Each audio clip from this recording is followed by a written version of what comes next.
आज का हमारा टॉपिक है S and L attributed SDT.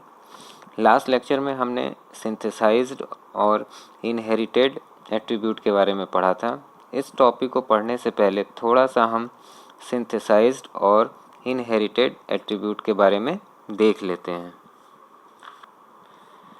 एक हम प्रोडक्शन ले लेते हैं, A tends to B C D। तो जो प्रोडक्शन के दो पार्ट होते हैं, एक लेफ़्ट साइड और एक राइट साइड। तो लेफ़्ट साइड का जो नॉन टर्मिनल होता है उसका जो एट्रीब्यूट होता है उसको हम कहते हैं सिंथेसाइज्ड एट्रीब्यूट। और राइट हैंड साइड में जो भी नॉन टर्मिनल होता है उसके एट्रीब्यूट को हम कहते हैं इनहेरिटेड एट्रीब्यूट। सिंथेसाइज्ड एट्रीब्यूट क्या होता है? सिंथेसाइज्ड एट्रीब्यूट जो हम डिराइव करते हैं वो हमेशा चाइल्ड से डिराइव करते हैं। इट मीन्स ए का जो एट्रीब्यूट आएगा वो अपने चाइल्ड से आएगा। चाइल्ड से मतलब अगर इसका एक ट्री देख लें हम तो सिंपल इसका एक ट्री ऐसे बन जाएगा। इट मीन्स ए का जो एट्रीब्यूट होगा बी से डिराइव होगा, ए का एट्रीब्यूट सी से डिराइव हो सकता है, ए का एट्रीब्यूट डी से डिराइव हो सकता है।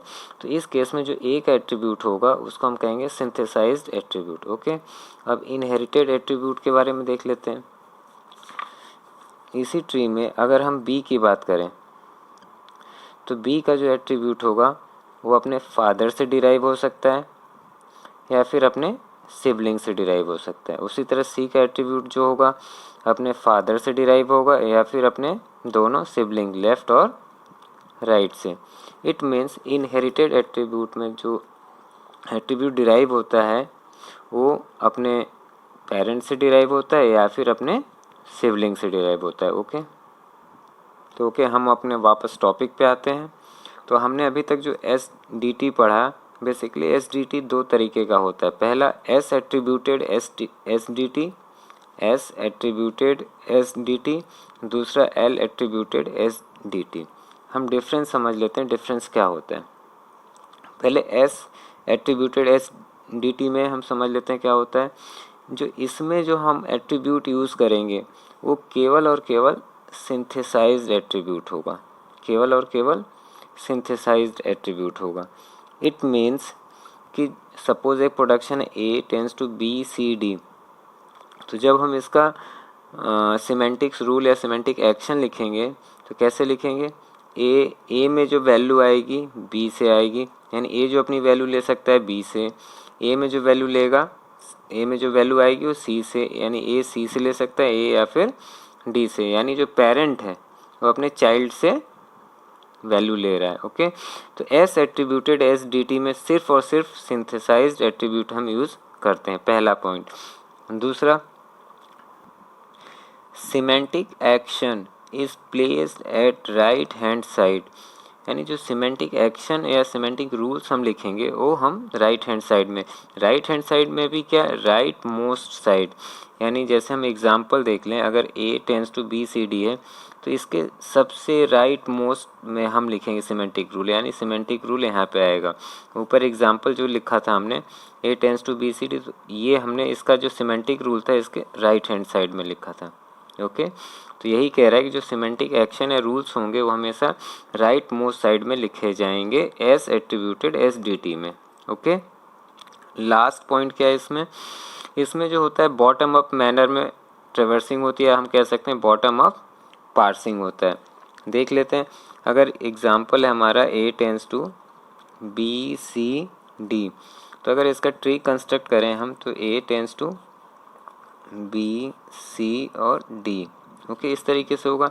इट मीन्स क्या होगा, जो ए है वो कहाँ से एट्रीब्यूट ले रहा है, यानी बी ए को एट्रीब्यूट दे रहा है या फिर सी ए को एट्रीब्यूट दे रहा है या डी ए को एट्रीब्यूट दे रहा है। जो हमने सिमेंटिक रूल यहाँ पे लिखा है इसके अकॉर्डिंग क्या है, या तो बी ए को दे रहा है या सी देगा या डी, यानी ए तीनों से एट्रीब्यूट ले सकता है। तो हमारा जो एट्रीब्यूट का मूवमेंट कहाँ से कहाँ हो रहा है, बॉटम टू अप हो रहा है। इसलिए यहाँ पे क्या हम इसको हम क्या कहते हैं, यहाँ पे हम जो ट्रेवर्स करेंगे बॉटम टू अप या फिर यहाँ पे बॉटम अप पार्सिंग हम यूज़ करेंगे। ओके, अब दूसरे साइड में हम चलते हैं, L attributed S D T. Okay, तो L attributed S D T क्या होता है, इसमें पहला पॉइंट जो है, use both synthesised and inherited attributes with some condition या रिस्ट्रिक्शन। इसमें हम एल एट्रीब्यूटेड में क्या करते हैं, सिंथेसाइज्ड और इनहेरिटेड एट्रीब्यूट दोनों यूज़ कर सकते हैं, लेकिन कुछ रिस्ट्रिक्शन के साथ। वो रिस्ट्रिक्शन हमारा क्या है नेक्स्ट पॉइंट में, वो रिस्ट्रिक्शन ये है कि inherited attribute will be evaluated bye either left sibling और फादर।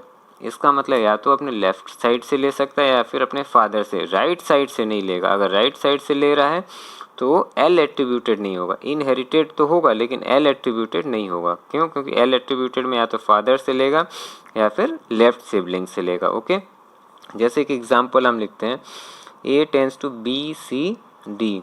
तो इसमें क्या है कि जो एक्चुअली अगर इनहेरिटेड की बात करूं मैं, तो इनहेरिटेड एट्रीब्यूट कहाँ पे होंगे, या तो बी का एट्रीब्यूट इनहेरिटेड होगा, सी का होगा, डी का होगा। क्योंकि लेफ्ट राइट हैंड साइड में जो नॉन टर्मिनल होता है उसका जो एट्रीब्यूट होता है उसी को हम कहते हैं इनहेरिटेड एट्रीब्यूट। ठीक है, तो इसके लिए हमने सिमेंटिक एक्शन या सिमेंटिक रूल हमने क्या लिखा, बी में जो वैल्यू आएगी कहाँ से आएगी, फादर से आ सकती है। ओके, और बी में जो वैल्यू आएगी सी से नहीं आएगी। क्यों? क्योंकि सी इसके राइट हैंड साइड में है।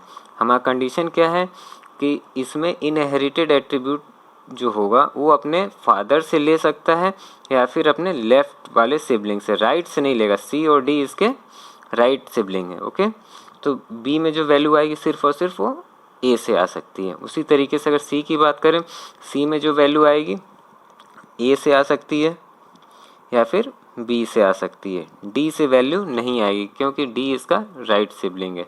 ओके, उसी तरह अगर डी की बात करें तो डी में वैल्यू कहाँ से आ सकती है, या फिर ए से आ सकती है फादर से, या फिर बी से आ सकती है, या फिर सी से आ सकती है, यानी तीनों से आ सकती है क्योंकि बी और सी दोनों इसके लेफ्ट सिबलिंग है। ओके, तो ये इसका हो गया सिमेंटिक रूल।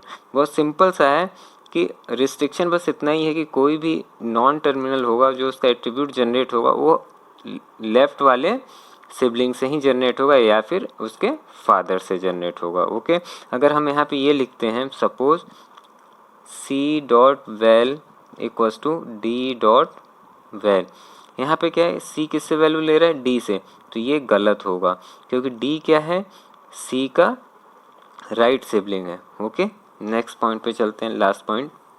इसमें क्या है,